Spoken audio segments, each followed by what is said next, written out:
Well, Season of the Lost has kicked off in Destiny 2, and this acts as a prelude to the Witch Queen, Destiny 2's big new expansion coming in February 2022.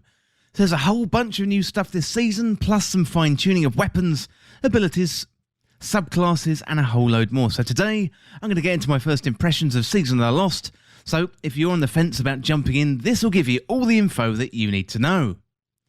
Well, Season of the Lost continues on the great trajectory of narrative story content that we've had from Bungie since Beyond Light when it dropped in November last year. And we've had Season of the Hunt with the former Prince Aldrin and now a Guardian named Crow. He's been brought back into the fold via Osiris. So Osiris himself lost his ghost at the hands of Xivu Arath, one of the Hive Gods, along with her sister, Savathun. So in Season of the Hunt, we were working to free Crow from the clutches of Spider on the Tangled Shore, and he's a mob boss style black market trader who hangs out on that collection of asteroids. So next was Season of the Chosen, where we struck a truce with the Cabal Empress Keitel. However, not all members of the Vanguard agreed, in particular Lord Saladin. Divisions were being sown amongst the Vanguard, seemingly coming from Osiris, and that continued in Season of the Splicer, where we struck another alliance with a former enemy in the Elixni, in particular a familiar foe called Mithrax, leader of House Light, and with him we were trying to solve the mystery of the Endless Night in the Last City.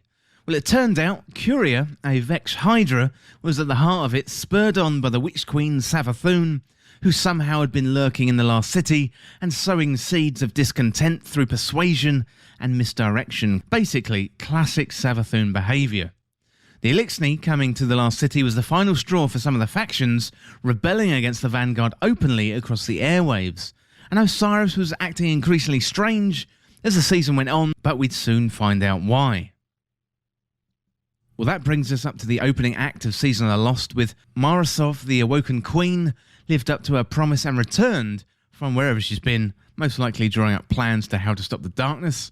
And we opened up the season with Saint 14, Crow, and the Guardian wanting to bring Osiris in for a chat, given his role in the Vex attack and the Last City at the end of the last season. So Osiris is standing there with Marasov. However, Savathun reveals herself to have been Osiris in disguise since the start of Beyond Light. Everything was her, so bringing the Crow into the Last City, the alliance with the Cabal, and also rooting out the factions in the Last City. Mara quickly imprisons her in a chrysalis-style prison, and Savathun is trapped in the Dreaming City. Savathun came to Marasov wanting to be rid of her worm, so the Hive Gods have a symbiotic relationship with their worm, incessantly wanting more violence and hate, much like the murder battery scenario created on the Dreaming City. So Mara had agreed to work with Savathun to rid her of her worm, given she's going to be vulnerable without it. And Mara knows this is a dangerous game and fully expects Savathun to double or even triple cross them, but we're on board nonetheless, and we're sent out to help find Mara's tech witches to help Mara achieve her task.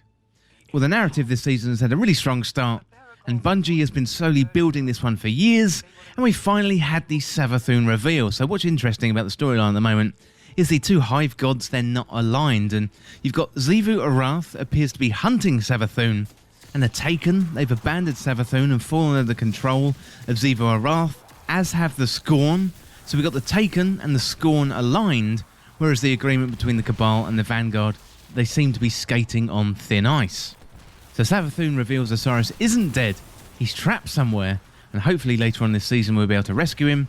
It's not really clear at the moment if Sagira, his ghost, is actually dead or maybe trapped with Osiris somewhere.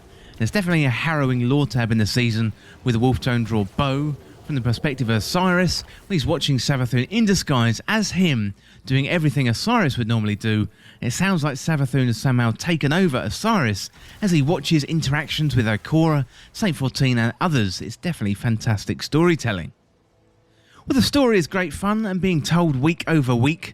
As well as the story, we've got massive gameplay changes this season, as well as new weapons, armour and activities too. So we've got the Astral Alignment new seasonal activity, and that takes place in the combination of the Dreaming City and the Blind Well. So it's a 4-phase activity with some decent variety and also interesting raid-like mechanics. We've also had a couple of different boss encounters so far, so I'm pretty happy with the activities so far this season. We've also got the Shattered Realm, which is another new addition where we go into a dark and taken realm, looking for Marasov's Tech Witches. So this is a weekly story mission that includes puzzles, exploration and fighting, a really good combination of the best bits of Destiny 2. So one of the biggest improvements this season is that all players from all platforms are going to be able to play together with each other for the first time, including PlayStation, Xbox, PC and also Google Stadia too. So Bungie has rolled out their uniform Bungie name system, meaning you'll no longer have a unique identifying name across all platforms. That has been unified under a single name. And PC and console players, they're going to be kept separate via matchmaking unless you specifically opt in via your Fire team, which should nullify some of the mouse and keyboard advantages that PC players have. So crossplay is now live, so if your clan got split up a few years ago when the PC version of Destiny 2 was released, well now everyone can play together once again, and it's really good for finding a Fire team, especially if you're going into raids or other endgame content. There's basically always people looking to do similar activities to you. It's really good fun. As we mentioned before in the Witch Queen expansion feature, Trials is getting an overhaul, although we're waiting for that to come back on September the 10th.